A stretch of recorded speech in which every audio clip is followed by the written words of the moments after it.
Hello everybody and welcome to the Fireside Chat, the 7,486th edition thereof, on this autumnal evening. A wind blowing in from the southeast, bringing with it the promise of not much except slightly cooler weather today. I don't think it's going to rain, do you? I don't. I'm just glad it's not blowing the smoke into our faces. It is blowing that way. You don't have to watch us weep through Fireside Chat. We'll put Brent there though, so in case you do want to watch someone weep, Brent will be in tears by the end of the drive. At least the end of the Fireside Chat.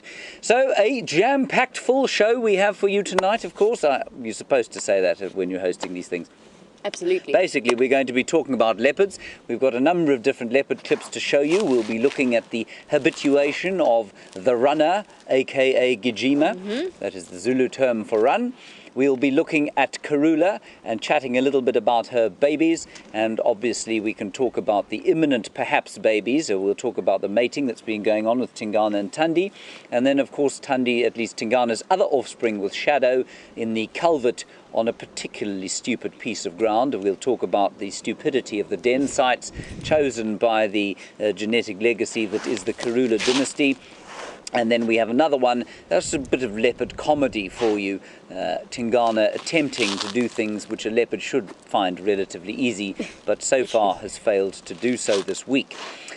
We would like to talk to you, of course, during the course of this Fireside Chat, so if you have any questions about the leopards, or indeed anything to do with Safari Live while we're sitting here next to this fire for the next 25 or 30 minutes, that would be marvellous. Hashtag Safari Live, questions at wildearth.tv, or you can talk to us on the YouTube chat stream.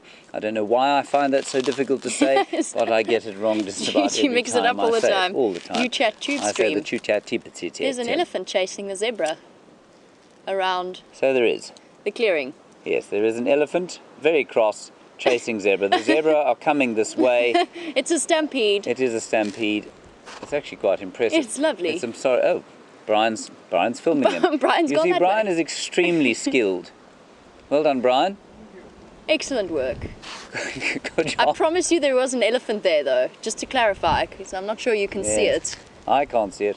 But there is the blinding lights of Brent Leo Smith on his way here in the recalcitrant Rusty. So pleased that the hyenas I know, are back. I know. It's the most exciting moment of my Isn't day. it wonderful? I went rushing there yesterday afternoon after I heard that news, and I got there and there was nobody home. No. It was terribly disappointing, It's but they're really back. sad. Yes, they are back.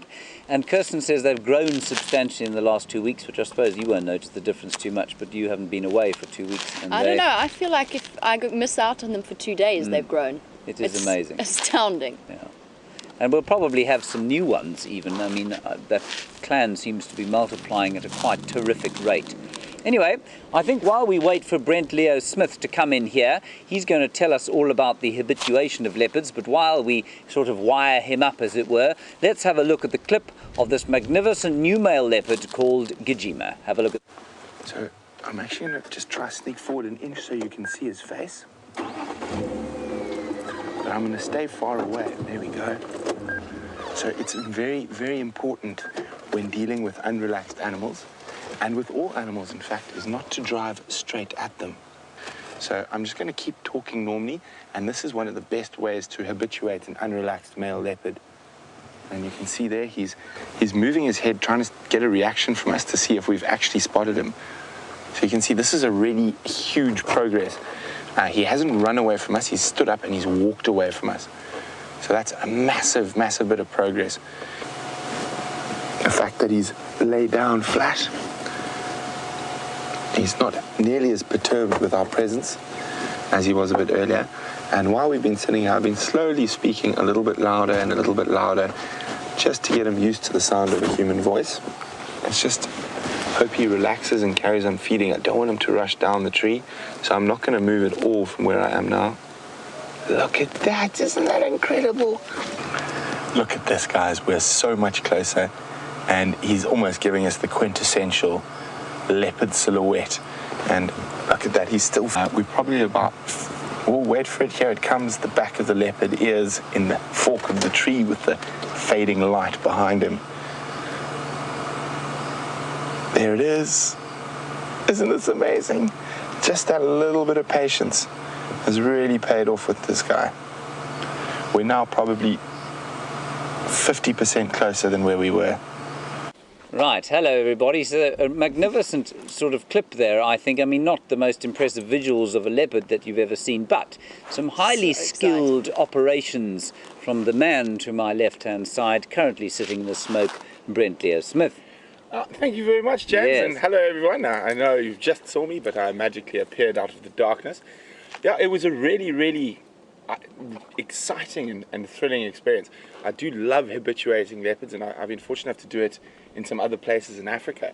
And patience is key, and with a lot of what we do out here, seeing those incredible sightings, getting close to animals, you must realize there's been a lot of work and a lot of patience that has gone into this.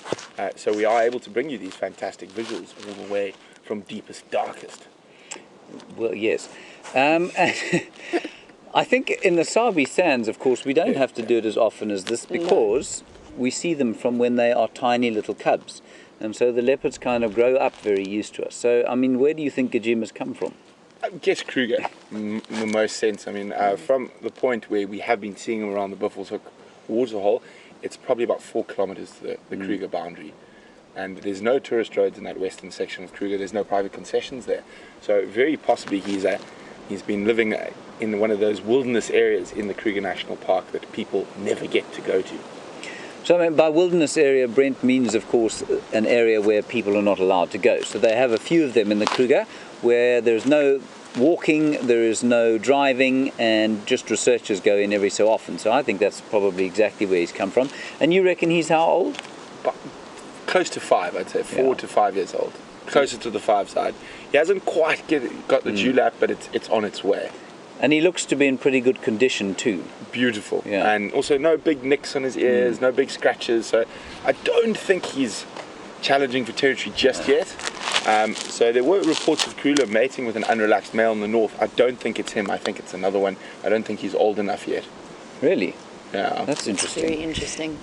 Have you had any experience of habituating leopards? Am I dropping you in it now? No, I confess I absolutely do not. I've seen lots of unrelaxed leopards racing across the road and then coming, going and watching them disappear into the bush in front of me.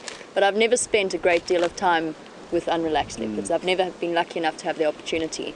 I have to confess I haven't done a huge amount of it either, simply because most of my work has been around here in the Timbavati up north and Sabi Sands here, and because we see them from so young, we often don't take the time to habituate them. The other thing is, of course, Gijima lives largely on Buffalo's Hook, which is it's not quite as actively tracked as Djuma is, or as I suppose Torchwood is to some extent, but nothing like the southern reserves there of Cheetah Plains and Chitwa and those properties where Arathusa traverses, and indeed further south onto the river where Londolozi and Mala Mala operate.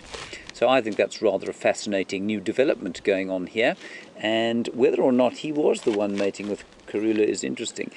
Now, you were seeing Mvula while I was away. Yes. Now, Mvula has regressed. So he's become a dispersal male again, like he would have been when he was young.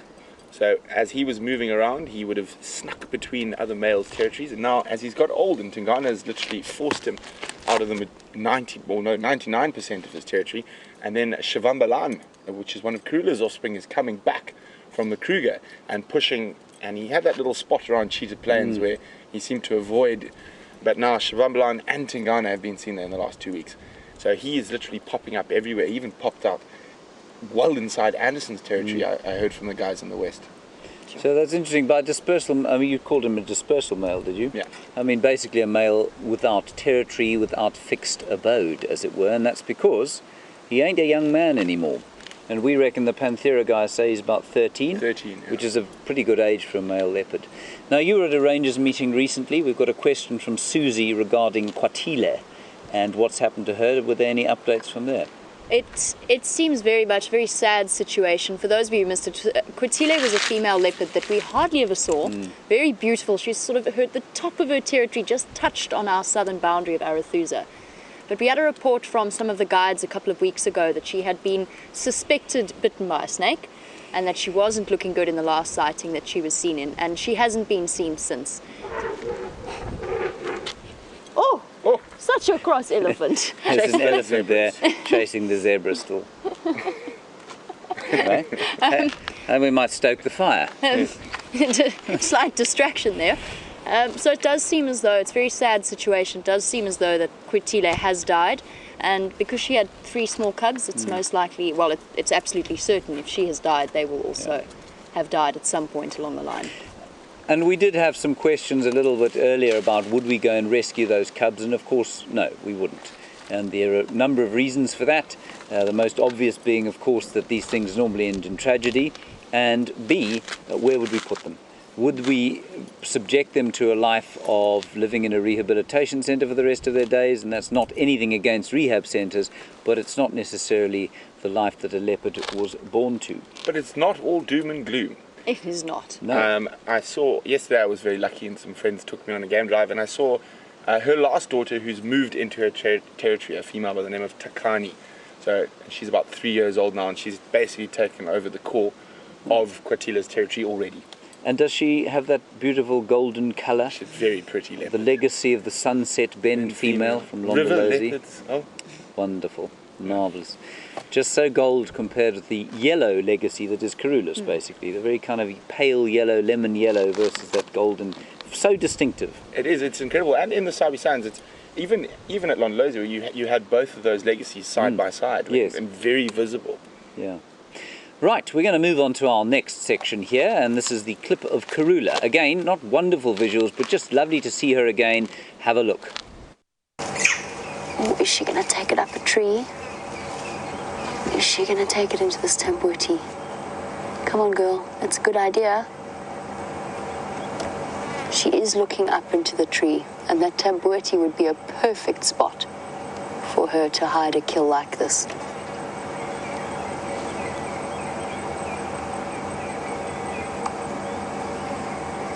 Here she goes. She's going to take it up into the tree. There she goes. Awesome. Yay, that's exactly what we want to see, so that she doesn't run the risk of losing it to any raging lions or hyenas. Well done, Karula. It was an absolutely magical sighting that we enjoyed. She actually gave us a serious runaround that morning. Brent may or may not have found himself slightly with a wheel in the air in the drainage line, trying to follow up on monkey alarm calls. And we went back there that afternoon and we found her on a Nyala kill. And just watching her, just seeing her hoist that kill, seeing her looking after herself. She left that kill that night, went straight back to where she's keeping her cubs to the south of our boundary around Little Gowrie, and then walked the precise on top of her tracks. She walked the exact same path. Back again. I found her tracks and then I found her on the road, walking over her tracks. It was incredible. And so nice to spend a bit more time with her. I haven't seen her in a really long time. And an adult Nyala. It was a baby in Nyala. Baby Nyala. Yeah, Okay. very young. Marvellous. So her cubs seem to be fine, and they had their second month birth On the tomorrow. second, or today. Today is the second. third. Yesterday. Yesterday. Yesterday? Yes. Yes. Yesterday. They were 2 months old yesterday. So like I said yesterday on Drive, we will be viewing them if we see them again. And you've had reports of them climbing trees already. They were found this morning at the tip top of a marula tree, apparently chasing each other and playing. So Oh, this is exciting. That is wonderful. this is the reason we wait for that Yeah. 2-month period. It gives them that extra bit of opportunity. If a hyena happens into us or a lion, they are able to get up the trees.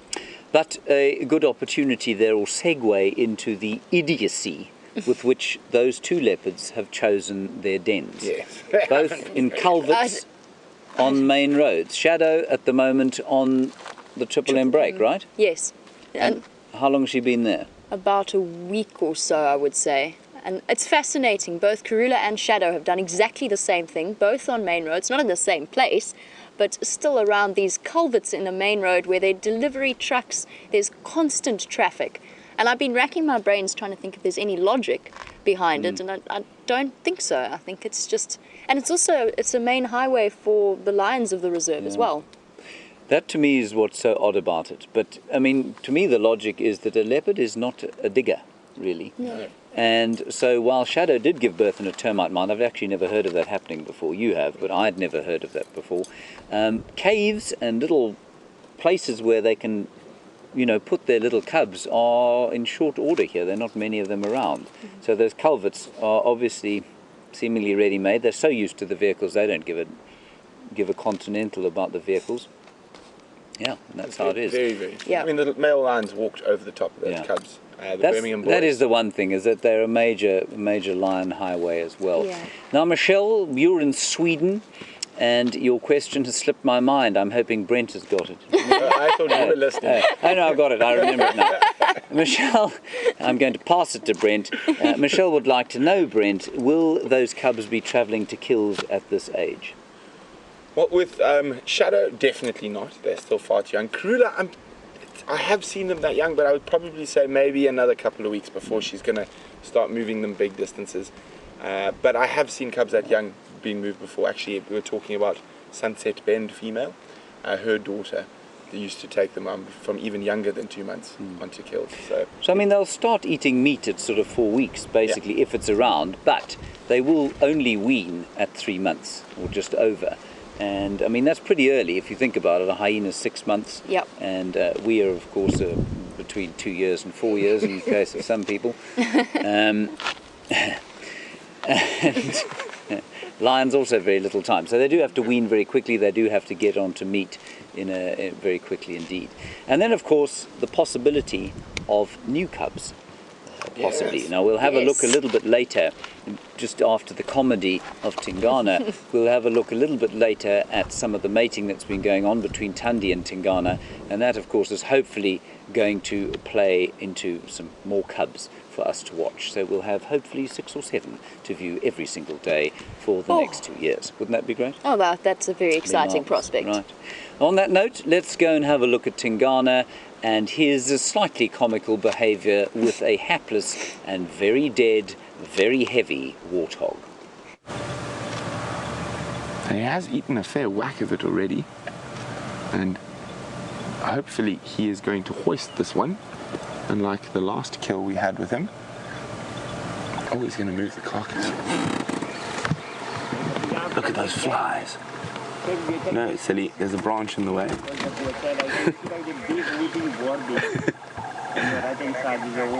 Yes, no, that's not showing that you're a very clever leopard, my friend. But he's big, so brute power is what he will use. Brute strength.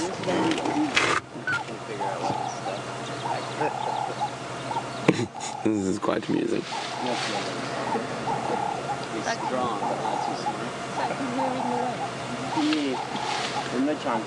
Yes, no one ever accused royalty of being smart, so he is definitely the king of Djuma, although not using his brain at the moment.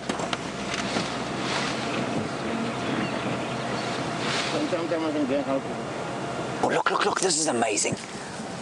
Go on, take it up, boy. Look at the strength. I'm not going to move, everybody. Let's just wait. He's taken it right to the base, and he's been eating very kind of uneasily, looking around. Maybe he can smell a hyena. But suddenly flies have exploded into the air off that carcass. Here he goes. There he goes. Oh, that's beautiful. That is just fantastic. Oh, come on.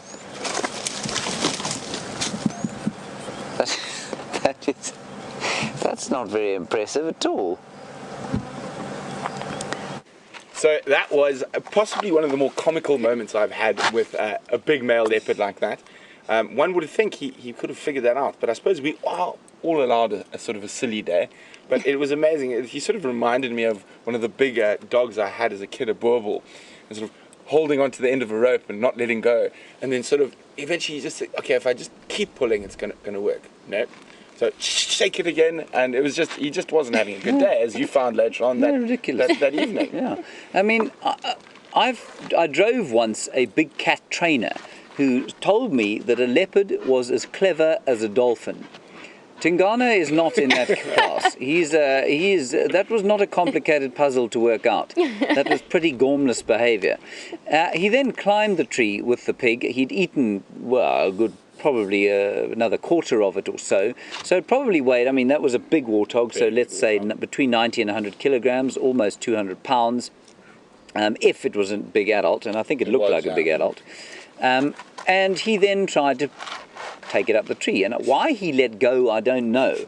If he was just having a weak moment, if his claws were blunt at the moment, I don't know what it was. But it was, the funny part of that, of course, was that he looked so embarrassed at the end of it. And well, he should have, because it was not a particularly impressive attempt.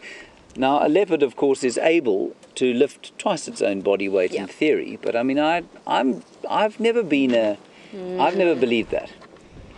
Because, I mean, in Tingana's case, that would probably be a 150 kilogram animal. He's not going to lift up. No, I mean, that's the size of an adult female kudu. If it was Mr. Anderson, on the other hand, you never Well, know. yes, but he is a big He fellow. hoisted a baby giraffe. Did he? Straight up. Really? Yeah. So a baby giraffe, when it's born, is about 100 kilos as well. Yeah. So that's 220 pounds, so that's pretty impressive. Right. We weren't going to show you this today because we saw the mating leopards this morning. Well, you saw a bush moving. I saw a bush moving and some noise coming from the general vicinity. Okay. That was the extent of the sighting this morning. This afternoon, Brent fearlessly went in on foot and managed to find them, which was a great relief to all of us because we got to spend a good deal of time with Tingana and Tundi.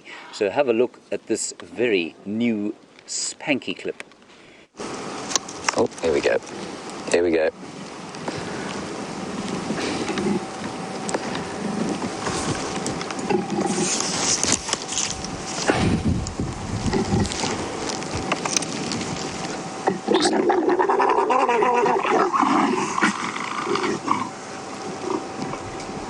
The aggression is quite something.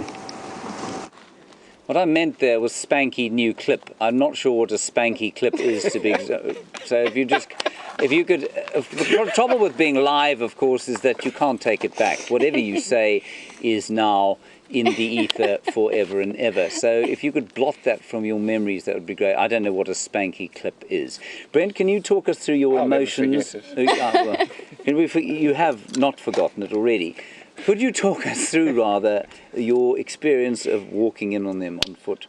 Well, as you know, this wind has been tearing around today, and it's quite gusty, so it's not in a single direction. And the last time I walked in there was before this rain, and it wasn't quite so intimidating, but I normally track quite quickly, but today I really took my time. I mean, 1 foot in front of each other, stop, listen. I won't lie, when I spotted them, and they hadn't spotted me, my heart rate definitely climbed a little bit, because as I sort of turned away to start walking out of the block, they started mating. So that noise, I was like, turned around. Okay, no, they haven't seen me yet. Let me go around. They weren't chasing you, No, they weren't chasing me. What a deep relief that must have been. Yes. And then they came out into the open, and of course we sat there with them for a good 2.5 hours. Wonderful. Mated a number of times, which was very interesting. And it's always interesting. Now, Tundi, if I'm not mistaken, is Shadow's sister, correct? Yeah. From the same litter. From the same litter. So they are full sisters. And of course we're not sure exactly who the father of Karula is, but there is a possibility, of course, that Karula, Tundi and Shadow are not just mother and 2 daughters, but indeed mother, daughters and sisters, which immediately complicates the relationship between all of their cubs. But we won't necessarily go down that route. But it is interesting because, of course, it's not a problem for leopards or any other cat for, they say, 6 generations. 6 generations. And it is just, they don't live off the same standards we do. Yes. And what's interesting is Tingana's mated with all 3 of them. Yeah. Karula, Shadow and Tundi. So at least despite his clumsiness, the ladies are still finding him more appealing. Yeah. Even though he can't tree a warthog and has the sort of puzzle-solving ability of a completely gormless piece of wood. He's like a bodybuilder. He buff and he's pretty, and he's just not much between the ears. No, not at all. And his size, do you compare his size with Anderson and with Mvula? Sorry, I got completely distracted. Have you there. seen Anderson? I've never seen Anderson. Okay. So I've He's heard big. stories. He's bigger. He's much bigger. He's bigger than the biggest male leopard I thought could not get a bigger male leopard, which was the Campan male. And I've actually compared photographs of them at the same age, and he is physically quite a lot bigger. And when you see his neck, I mean, he looks like a lioness. I mean, and Yeah.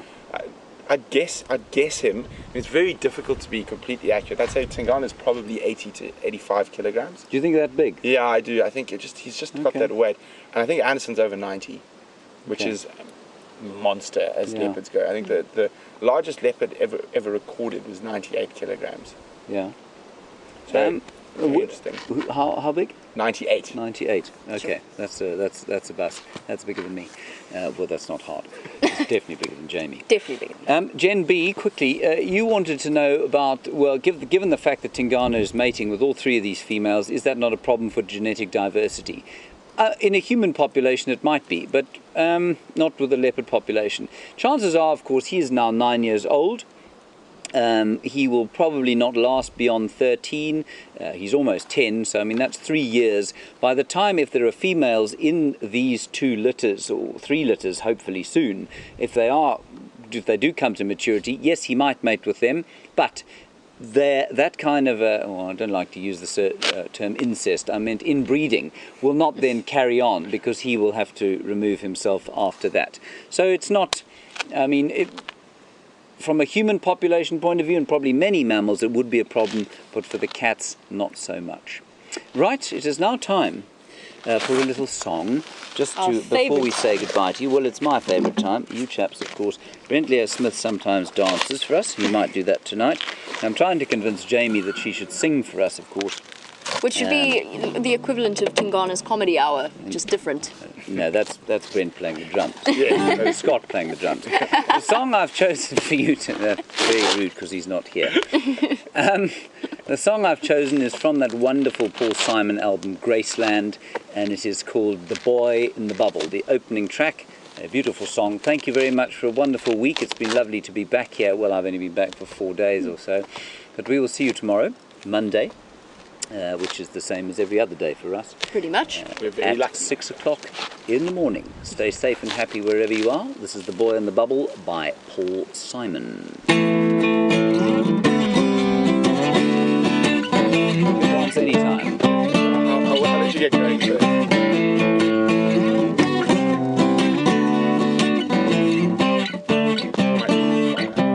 It was a slow day, and the sun was beating on the soul just by the side of the road. There was a bright light shattering a shop windows. The bomb in the baby carriage was wired to the radio.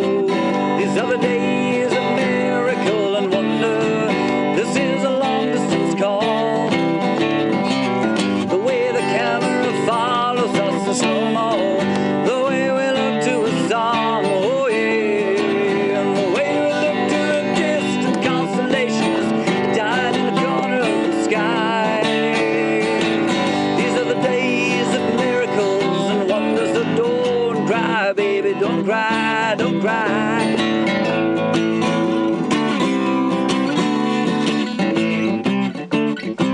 That's good rhythm there. The dry wind swept across the desert and a girl into the circle of the earth. And the dead sand, the fallen of the children, the mothers and the fathers, and the automatic earth. These are the days of miracle and wonder. This is a long distance call. The way the camera follows us in slow-mo. The way we look to a song, oh yeah. The way we look to a distant constellation that's dying in a corner of the sky. These are the days of miracle and wonder. So don't cry, baby, don't cry, don't cry.